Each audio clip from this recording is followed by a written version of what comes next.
everybody, Justin Watches Movies here. Hope everybody is doing well. Welcome back to another review with Douglas Beamer. Today we're going to be talking about Tomb Raider Cradle of Life. This is the second Tomb Raider film that stars Angelina Jolie that was based off of the very popular Tomb Raider game. We're reviewing both Tomb Raider films leading up to the reboot with Alicia Vikander coming out this weekend. Douglas Beamer already shared his thoughts with the first film, and we're going to share our thoughts once again for the second film, Cradle of Life. Before I get my thoughts started on this second Tomb Raider film, Douglas Beamer is going to share his thoughts.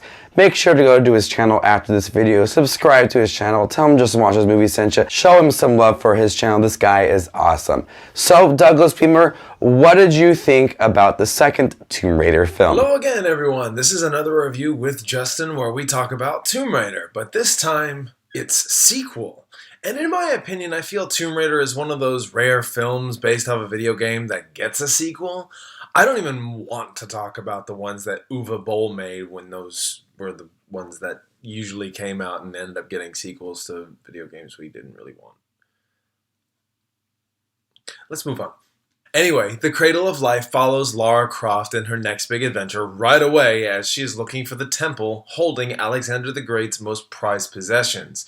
In these possessions is an orb that leads to Pandora's box. Of course, when she explores this temple and retrieves the orb, men come in and take it from her. Essentially, we now have a movie with a lot of finding, retrieving back, realizing what things do, and to me this just felt like a glorified Bond movie with Angelina Jolie. It's not a terrible sequel, to be honest. The action is a lot more hardcore and realistic. The material takes itself more seriously than the first film, and that's the other thing.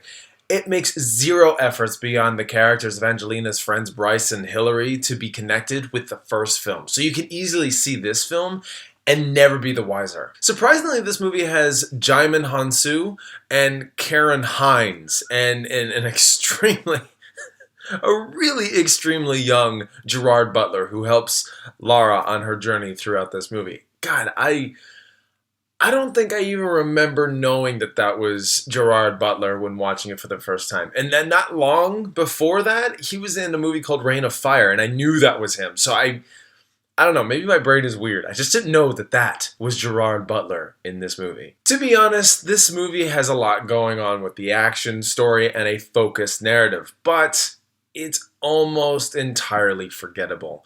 When I went to the theater to see the first film, there were moments that just kind of stayed with me and even past 10 years. When the second film came out, I never quite remembered what that movie was even about, except for the fact that it was called Cradle of Life. I knew Karen Hines was the villain, I knew Lara was looking for Pandora's box, and there was a crystal-like place in the end of the film that just defied gravity. That's it. I completely forgot that Gerard Butler was in this, and while he tries to prove himself useful, Angelina as Lara just kind of does things her own way without giving a second thought, so it kind of felt pointless to have him except for as a love interest. And after watching the movie again, I really like the grounded aspect they kept in this movie, apart from the finale, which I won't spoil, but it gets oddly mysterious and creepy with a supernatural touch.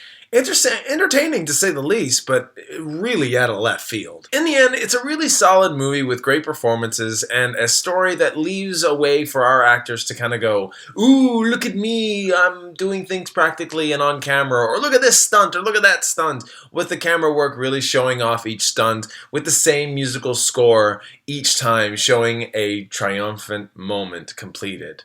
So basically, I liked Tomb Raider, The Cradle of Life, but not enough to own on DVD. With that said, I'm going to hand this back over to Justin.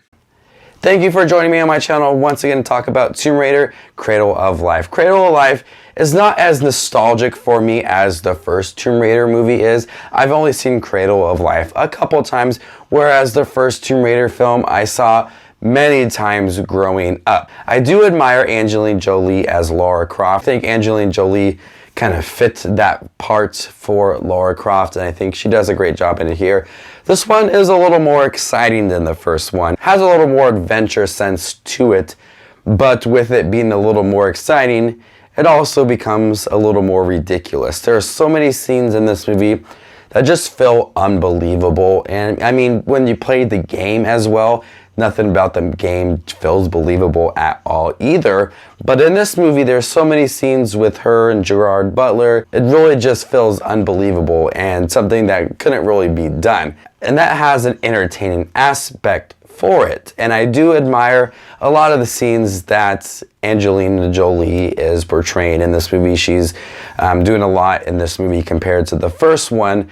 But at that same point, it's kind of just like you scratch your head and you're like, oh, that was very interesting. That was something else. I do think that the first movie had some really good tomb raiding aspects towards the end of the movie. And although Cradle of Life has those tomb raiding aspects as well that were similar to the game, there's also some moments that don't feel like some parts of the game. Some moments of her parachuting and just other moments that I think they were trying to do a little too much with the character. They were almost trying to be like a really heavy action film. Besides the Indiana Jones inspired kind of game that they created before, it seemed like they were trying to take the character of Lara Croft and just kind of expand it a little more and do a little more with it compared to what the first movie did. I do admire Cradle of Life. I think it's a fun film. I do think that there is some really cool tomb raiding aspects to it. I think that Lara Croft is great in here. I do think that Angelina Jolie plays the part very well, but it does become a little ridiculous at times with the character and what they're trying to do with her. It doesn't make any sense at all. So I'm going to go ahead and give Lara Croft Tomb Raider Cradle of Life a C+. Have you guys seen the second Lara Croft Tomb Raider film, Cradle of Life? What did you think about it compared to the first Tomb Raider film? And thank you, Douglas Beamer, for joining my channel once again to talk about the Tomb Raider series. Stay tuned for this weekend. I'll be reviewing Tomb Raider with Alicia Vikander coming up this weekend. I'll be ranking all 3 Tomb Raider films as well. Make sure to subscribe to Douglas's channel. This guy is awesome. Go to his channel and show him some love. You guys are the best as always. This is Just Watch Movies, and you guys stay classy, YouTube.